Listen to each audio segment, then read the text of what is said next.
Chères étudiantes, chers étudiants, bonsoir ou bonjour. Cette vidéo est destinée à commenter les mises en situation du chapitre 18.2 sur les sociétés civiles spéciales. La première mise en situation concernait la société civile immobilière. Elle s'intitulait la SCI Pourquoi faire? À partir de l'application 4 de votre livre aux pages 312 et 313. Il vous faut donc vous munir du fichier de la mise en situation, de votre livre et du fichier des corrigés du chapitre 18, tout ceci sous Moodle ou en ligne.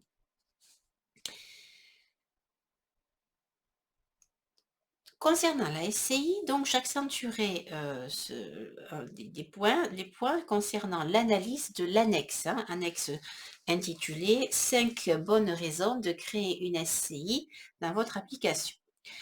Dans le premier paragraphe, il faut savoir que la SCI, Société civile immobilière, est une société civile. Donc, elle est classée dans les sociétés de personnes et présente notamment un fort intuitu personae, autrement dit, la personne des associés prévaut par rapport au financement au capital. Cela explique la grande liberté des associés dans la rédaction des statuts. Le deuxième paragraphe appelle également quelques commentaires. Il fait référence à deux montages assez fréquemment retrouvés dans la vie civile. Premier montage, montage d'une SCI entre des parents et leurs enfants. Ce premier montage correspond à un démembrement du droit de propriété sur les parts sociales de la SCI. Dans ce cas, une SCI donc est constituée entre les parents et leurs enfants, les premiers bénéficiant de la nue propriété, tandis que les parents conservent l'usufruit qui leur permet d'habiter le bien, usus, ou bien de le louer et d'en retirer des revenus, le fructus. Le deuxième montage, dans ce paragraphe 2, c'est le montage d'une SCI dont les parents transmettent progressivement les parts sociales à leurs enfants pour bénéficier d'abattements fiscaux par tranche au cours de leur vie, en vue de réduire ou dans l'idéal de supprimer les droits de succession que devraient payer leurs enfants lors de leur décès. Autre commentaire, nous passons au paragraphe numéro 5 de ce document qui se situe tout en haut de la page 313 de votre livre. Petite explication différente en d'autres termes. Lorsque vous avez un bien immobilier, c'est donc un investissement dans la pierre, entre guillemets. En cas d'indivision, donc, si un indivisaire veut vendre le bien, les autres sont obligés de s'incliner. En revanche, quand on a une SCI, c'est un investissement en part sociale, donc un investissement financier. Les détenteurs des parts sociales qui voudraient quitter le navire peuvent le faire en cédant leur part soit aux autres associés, soit à des tiers sous condition quelquefois. Et l'affaire se poursuit.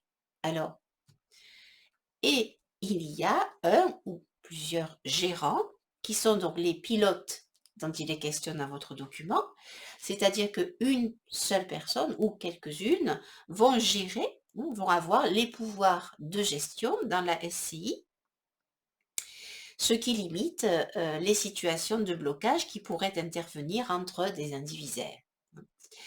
Voilà pour quelques points sur cette mise en situation numéro 1. Passons maintenant à la mise en situation numéro 2.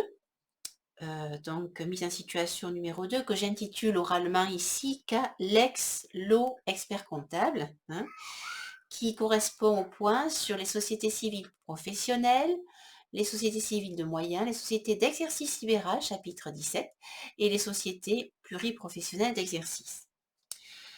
Premier cas, premier choix possible de ces 3 personnes. Vous avez, je vous le rappelle, 2 avocats, hein, l'un fraîchement installé, l'autre un petit peu plus averti, avec une clientèle de plus grande taille, et un nouveau venu, vous, fraîchement diplômé d'expertise comptable et commissaire aux comptes. Premier choix, la société civile de moyens. Oui, elle peut, hein, être choisie par ces 3 personnes, puisque vous avez bien ici des associés qui sont membres de différentes professions libérales. Avocat, expert comptable, commissaire aux comptes. L'inconvénient, c'est qu'il s'agit ici d'une simple mise en commun de moyens en personnel et en matériel. Les personnes, les 3 individus, resteraient donc indépendants dans leurs activités respectives professionnelles. Alors on peut y voir une limite, mais aussi un avantage, cette indépendance, hein. Du moins, au départ, hein, au début de leur collaboration. D'autant plus que, cela n'empêche pas les synergies, les complémentarités entre les 3 associés qui se situeraient, pardon, dans les mêmes locaux.